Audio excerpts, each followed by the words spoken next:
So one of the other products we've been fortunate to install is the GB Sol solar slate. So it looks identical to a traditional Welsh or Italian slate, installed slightly differently, obviously connecting the cables up underneath as we go. Great for use in conservation areas or where there are planning constraints.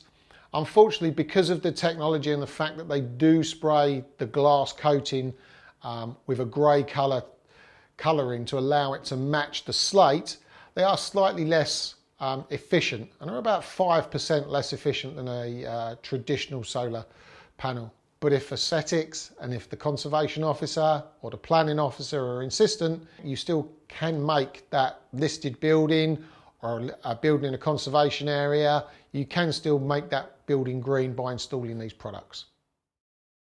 JPS Energy, there for the journey.